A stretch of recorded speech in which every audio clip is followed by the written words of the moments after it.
Bismillahirrahmanirrahim. Assalamualaikum warahmatullahi wabarakatuh. Alhamdulillahilladzi ba'asa rasulahu Muhammadan bil haqqi basyiran wa nadhiran wa da'iyan ilahi bi'idnihi sirajan munira wa akhraja bihi minadh-dhulumati ilan nur wa hada bihi khalqan katsiran wa asyhadu an la ilaha illallah wahdahu la syarika lah wa asyhadu anna Muhammadan abduhu wa rasuluh sallallahu alaihi wa alihi wa ashabihi wa sallama tasliman katsira, amma ba'd. Ma'asyiral muslimin wal mu'minin, azakumullah rahimakumullah. Jamaah, pemirsa, para bapak, para ibu wali santri, santriwan santriwati, ustadz ustadzah, dan seluruh karyawan yang kami banggakan, yang kami cintai karena Allah Subhanahu wa taala. Syukur kita kepada Allah Subhanahu wa taala senantiasa kita ucapkan alhamdulillahirabbil alamin. Di mana kesempatan yang baik ini kita para hambanya Allah pertemuan kembali dengan bulan Ramadan, bulan yang penuh barokah, bulan yang penuh ampunan, bulan yang penuh dengan pembebasan hamba-hamba Allah yang beriman dan beramal saleh dari api neraka. Oleh karenanya ibadah bulan Ramadan ini adalah ibadah yang Allah berikan ganjaran secara langsung. Asyamu li wa ana ajibihi.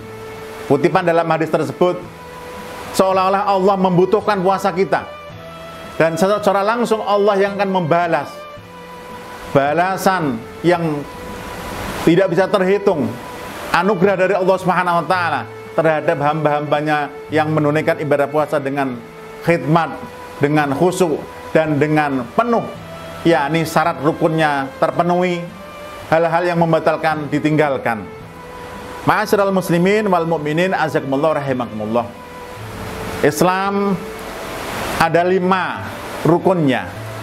Rukun yang keempat adalah ibadah siyam, saumu, as-saumu, yang bermakna imsak, yang bermakna menahan hawa nafsu, menahan keinginan-keinginan yang tidak baik, menundukkan hawa nafsu karena takut, karena melaksanakan perintah Allah Subhanahu wa taala. Kebutuhan kita terhadap Islam, kebutuhan manusia terhadap Islam, terhadap berkeyakinan dengan keyakinan al-Islam, terhadap yakni beragama, berperilaku, bermuamalah, beribadah dengan cara Islam, melebihi kebutuhan kita dengan terhadap air, terhadap makanan, terhadap udara sekalipun. Digambarkan kebutuhan kita sejatinya dengan Islam, dengan hidayah Allah itu melebihi kebutuhan kita terhadap bahan makanan, minuman, bahkan hawa sekalipun. Kalau tanpa itu semuanya manusia bisa mati. Tetapi matinya seseorang tatkala dia berpegang teguh dengan keimanan, keislaman, dengan la ilaha illallah Muhammad Rasulullah, akan membahagiakan hidupnya, akan mensejahterakan hidup dia. Oleh karenanya kesempatan kali ini kita akan lanjutkan kembali pembahasan kita terhadap tingkat kebutuhan kita seorang manusia terhadap al-Islam. Disebutkan dalam ayat Allah Subhanahu wa taala yang telah menyampaikan, telah memberikan gambaran kepada nabi kita tatkala Allah Subhanahu wa taala mengutusnya. Wa ma arsalnaka illa rahmatan lil alamin. Nabi kita Muhammad sallallahu alaihi wasallam tidaklah Allah utus kecuali untuk seluruh penduduk alam semesta, untuk rahmatan, membawa kebaikan, membawa kasih sayang, menebarkan kasih sayang, memberikan, yakni membukakan pintu-pintu kemaslahatan, menjelaskan kepada seluruh makhluk yang ada di alam semesta ini. Oleh karenanya kita seorang manusia yang telah Allah muliakan, dengan Allah anugerahkan hati, dengan Allah anugerahkan akal pikir. Dengan akal pikir dan hati itulah seseorang mampu mengemban amanah dari Allah Subhanahu wa taala, mampu mengemban khilafatullah, menunaikan tugas-tugas Rasul sallallahu alaihi wasallam, jikalau kita bisa memahami Islam dengan sebaik-baiknya dan bisa mengamalkan dengan cara-cara yang tepat. Bapak Ibu, santriwan-santriwati yang kami banggakan, yang kami cintai karena Allah Subhanahu wa taala, kebutuhan kita terhadap Islam, kebutuhan yang tidak bisa ditawar-tawar. Baik dalam kondisi apapun, dalam situasi apapun, Islam merupakan solusi terbaik. Islam merupakan pilihan terbaik. Islam merupakan agama kebanggaan yang patut untuk kita banggakan kelak di sisi Allah Subhanahu wa taala.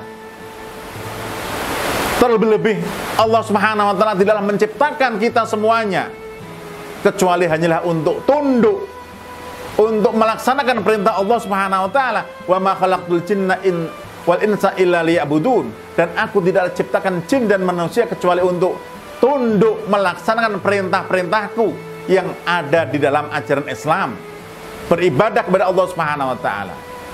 Ma'asyiral muslimin wal mu'minin azakumullah rahimakumullah. Sudah saatnya kita tidak hanya kita menyekolahkan putra-putri kita di sekolah-sekolah Islam, tetapi sudah saatnya untuk kita introspeksi, bangga dengan keislaman kita, bangga dengan keislaman anak-anak kita, dan kita rawat, kita jaga keislaman kita, jangan sampai terkotori dengan kotoran-kotoran kesyirikan, dengan kotoran-kotoran amal-amal kefasikan, kefajiran, kemaksiatan.